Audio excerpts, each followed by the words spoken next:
লোকসভার সচিবালয় থেকে জারি করা এই হচ্ছে বিজ্ঞপ্তি, যেখানে 4 নম্বরে নাম রয়েছে অল ইন্ডিয়া তৃণমূল কংগ্রেসের। সেখানে সদস্য সংখ্যা বলা হয়েছে 28, নেতার নাম রয়েছে অভিষেক বন্দ্যোপাধ্যায়। এইখানে কালীঘাট তৃণমূলের প্রশ্ন যে এই তালিকায় যেখানে এনসিপিআই বলে কোনো দলের নামই নেই, মানে যে দলকে লোকসভার অধ্যক্ষ স্বীকৃতি দেননি, তাহলে কোন এখতিয়ারে সংসদ বিষয়ক মন্ত্রী এনসিপিআই এর দলনেতা হিসেবে সুদীপ বন্দ্যোপাধ্যায়কে চিঠি লিখে আজকে সর্বদল বৈঠকে আমন্ত্রণ জানালেন? এইখানে প্রশ্নটা হচ্ছে, তার মানে মুখে তৃণমূলের অন্দরে সংযোজন হচ্ছে নাকি বিভাজন হচ্ছে তা নিয়ে বিন্দুমাত্র উৎসাহ তাদের নেই বলে দাবি করলেও আসলে তৃণমূলকে ভাঙার জন্য সচেতন সচেষ্ট প্রয়াস বিজেপির তরফে লাগাতার রয়েছে। এইটা হচ্ছে তৃণমূলের অভিযোগ। শতরূপাদি, না, আমি বুঝতে পারছি না নিজেদের কনফিউশনটা কেন প্রথমত বাইরে নিয়ে আসবে তৃণমূল।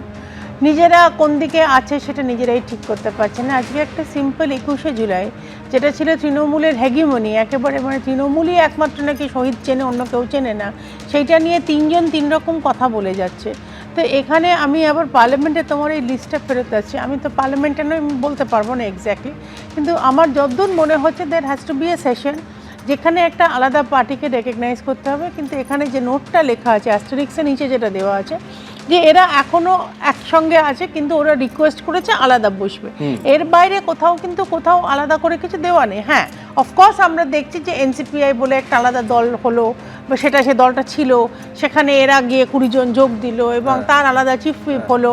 সুদীপ বন্দ্যোপাধ্যায় আজকে প্রধানমন্ত্রীকে মানে দেখা করতে গেছে, কথাবার্তা হয়েছে। সেটা তো স্বীকৃতি পাননি লোকসভার অধ্যক্ষ, এনসিপিআই বলে কোনো দলকে তো স্বীকৃতি দেননি, তাহলে তারা আমন্ত্রণটা পাচ্ছে কিভাবে? যেহেতু স্বীকৃতি পাইনি, আমরা তো জানি না যে এনসিপিআই এর কাছে কি চিঠি গেছে, যে চিঠিতে কি লেখা আছে, মানে এনসিপিআই মেম্বার নাকি তৃণমূলের মেম্বার, সেপারেট সিটিং লিস্টটা তুমি আমি এই প্রতিবেদনে দর্শকদের দেখিয়েছি সুদীপ বন্দ্যোপাধ্যায় লিডার, মানে এনসিপিআই এর দলনেতা হিসেবে চিঠি গিয়েছে।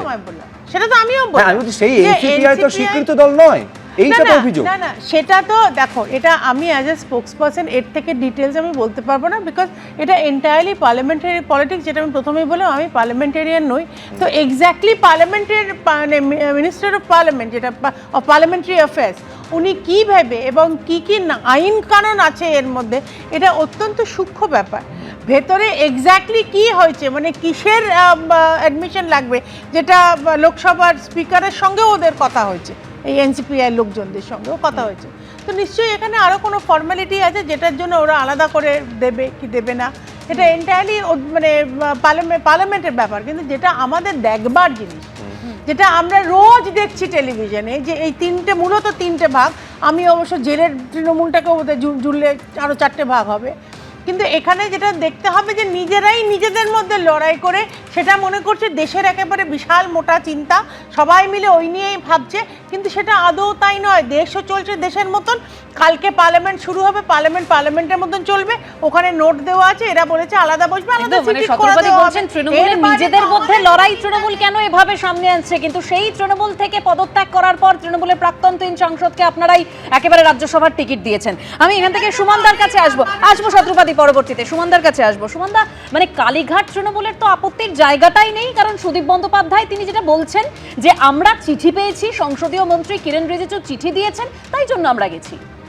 না, দেখুন, প্রথমত হচ্ছে তৃণমূল কংগ্রেসের কোনো শাখা নেই। তৃণমূল কংগ্রেসের অবিসংবাদিত নেত্রী হচ্ছেন মমতা বন্দ্যোপাধ্যায়।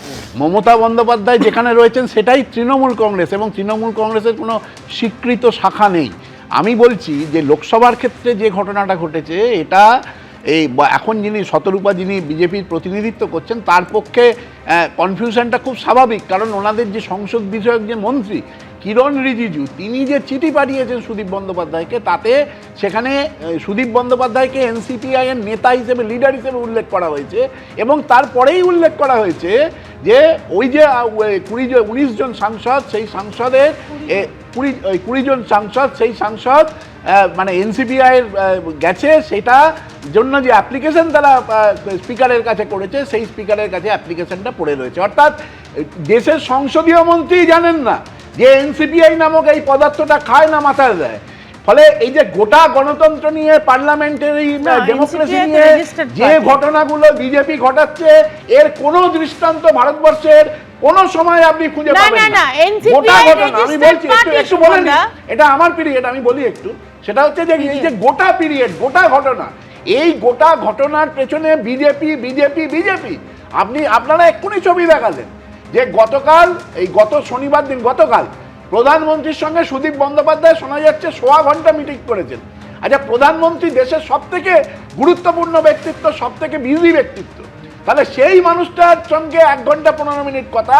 এবং আনন্দবাজারের পত্রিকায় আজকে দেখলাম যে সুদীপ বাবুরা এতটাই মানে কি বলবো, তারা এতটাই হ্যাংলামি করছে, এতটাই ভিখারির মতো হয়ে গেছে, তারা বলছে যে এখন কাজের জন্য আমাদের চিনতে পারছেন, কাজ ফুরালে ভুলে যাবেন না তো। প্রধানমন্ত্রীকে বলতে হয়েছে না আপনাদের ভুলবো না। ফলে এই যে দলবদলু গদ্দার যারা বিজেপির বিরুদ্ধে ভোট পেয়েছে, ভাবতে হবে এটা যে পশ্চিমবঙ্গের গণতন্ত্রে আমরা একসময় দলবদল নিয়ে প্রবল নিন্দা করতাম, যে আজকে যে ঘটনা ঘটছে না, আজকে শতরীপা বিজেপির প্রতিনিধি হিসেবে যাই বলুন, ঠিক আমি বলছি নিঃসন্দেহে আমি সুমন বন্দ্যোপাধ্যায়ের আজকে প্রশ্নটা করছেন, কিন্তু প্রশ্নটা হচ্ছে বিজেপি যদি ভাঙাতে সচেষ্ট হয় তার উল্টো দিকটা হচ্ছে যে তৃণমূল ধরে রাখতে পারছে না। তার মানে তৃণমূলের যারা একেবারে পুরনো দিনের সৈনিক তারা পর্যন্ত সেই অনাস্থা জ্ঞাপন করছেন এবং সেই অনাস্থার পরে তারা মমতা বন্দ্যোপাধ্যায় বা তৃণমূল কংগ্রেসের সঙ্গ ছাড়ছেন। এটা তো তৃণমূল কংগ্রেসের ব্যর্থতা, উল্টো দিকটাও আপনাকে স্বীকার করতে হবে সুমনদা। তৃণমূল কংগ্রেস গত 4 মে যে রেজাল্ট বেরিয়েছে তাতে পরাজিত হয়েছে, পশ্চিমবঙ্গে এই মুহূর্তে ক্ষমতায় নেই। সেটা ফলে পরবর্তী পর্বে যে ঘটনাগুলো ঘটছে সেই ঘটনাগুলোতে পরিষ্কারভাবে দেখা যাচ্ছে যে শেষ যে দলবদল মমতা বন্দ্যোপাধ্যায়ের পাশ থেকে শেষ যে নেতা, দক্ষিণ কলকাতার শেষ যে নেতা, তিনি মমতা বন্দ্যোপাধ্যায়ের পাশ থেকে সরে ওই কোনো এক গদ্দারের পাশে গিয়ে দাঁড়ালেন। তার আগের দিন কি ঘটনা ঘটলো? তার আগের দিন এই ঘটনাটা ঘটলো যে ইডি তার স্ত্রী এবং পুত্রদের হাজিরার জন্য নোটিশ দিল। আমি এক হচ্ছে নিঃসন্দেহে এবিপি আনন্দ, এগিয়ে থাকে, এগিয়ে রাখে।